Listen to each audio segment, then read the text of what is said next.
देख रहे हैं पब्लिक लाइफ से अमर सिंह यादव की खास रिपोर्ट। इस वक्त मैं 68वीं विधानसभा सितारगंज में हूं और हमारे बीच समाजवादी पार्टी के कैंडिडेट सैयद अली जी हैं और उन्हें समाजवादी पार्टी से टिकट मिला है और बहुत खुशी की बात है कि आज उन्हें समाजवादी पार्टी से सितारगंज क्षेत्र से टिकट मिला है, जिसमें पार्टी सितारगंज जैसे क्षेत्र में और हमारे उत्तराखंड शहर में बहुत कम नजर आई, अब नजर आने लगी है समाजवादी पार्टी के कैंडिडेट। और मैं उनसे चाहूंगा कि जो आज समाजवादी से उन्हें टिकट मिला है तो वो जनता के हित के लिए, मुलायम सिंह यादव जी जब मुख्यमंत्री थे उत्तर प्रदेश के तब हमारे सितारगंज विधानसभा क्षेत्र पूरा नारंगबता लगता था।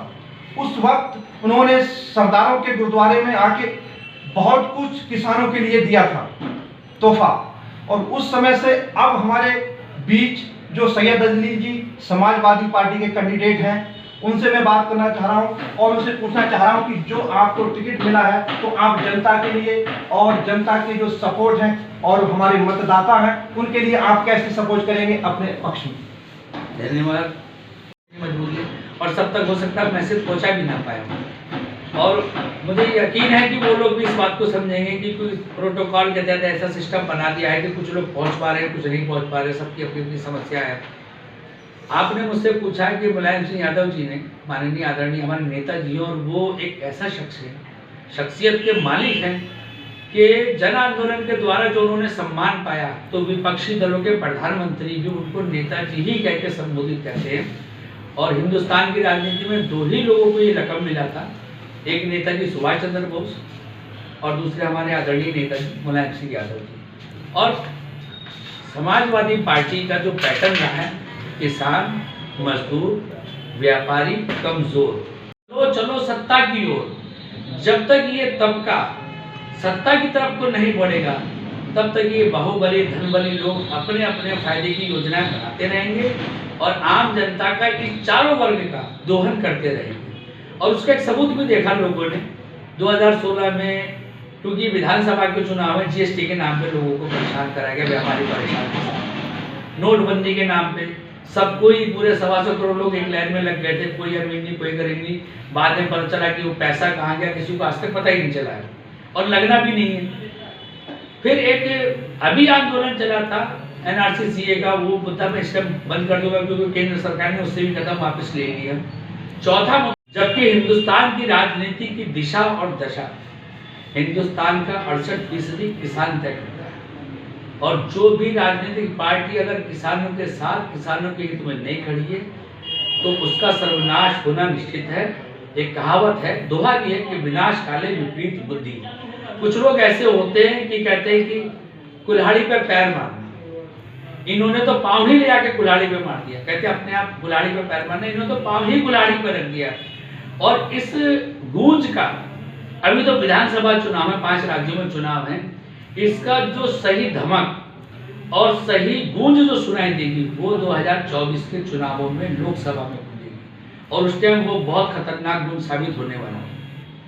ठीक है सैयद अली जी, अब आपसे मैं पूछना चाह रहा हूँ कि जैसे हमारे यहाँ उधम सिंह नगर उत्तराखंड में अपनी जुबान से हमला बोल रहे हैं कि हमारी सरकार बनेगी, कांग्रेस कह रही है हमारी सरकार बनेगी, सितारगंज विधानसभा का हमारा विधायक बनेगा, तो इसमें आपकी क्या कहना है?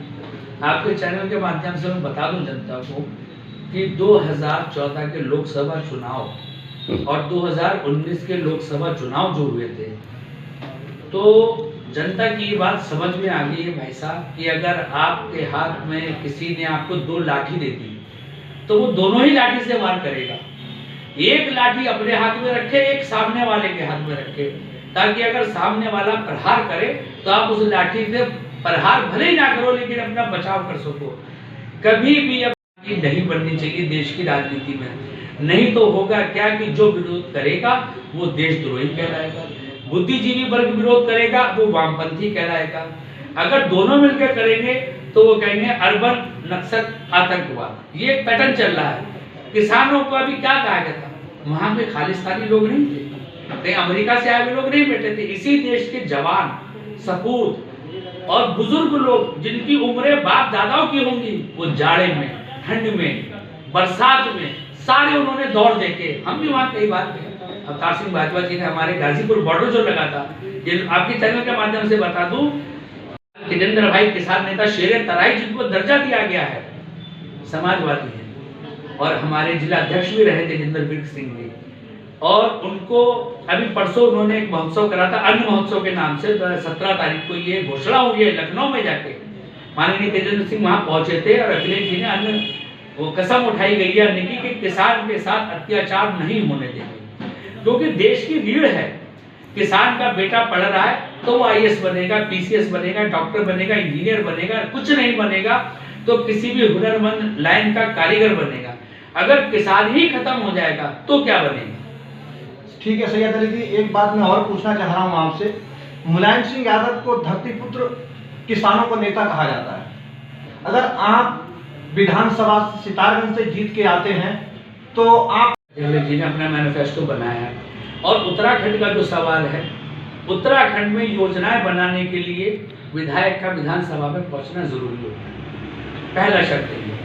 क्योंकि हम गली मोहल्लों में चौराहे पे पुतले फूकते रहेंगे, कोई नहीं समझ पाएगा, दबा दिया जाता है। और हम तो आपके चैनल के माध्यम से हर प्रिंट मीडिया को बताना चाहेंगे कि हम जब भी आंदोलन करते तो हमें कवरेज दी नहीं जाती, गरीब मजदूरों की पार्टी हम लोगों की। लेकिन अगर हमारे जो हमने इस बार पैटर्न पे काम करा है, आपने कहा हमारे नेताजी का कहना है धरती पुत्र, नेताजी को लक़ब मिला धरती पुत्र मुलायम सिंह, तो उनके जो कार्यकर्ता है, जो झंडे को लेके चल रहे हैं, वो भी धरती है और वो उसी धरती से जन्मे हुए लोग हैं जो उनकी विचारधारा को लेके चल रहे हैं। कि 2-3 विचारधारा हमेशा पूरी दुनिया में चलती है।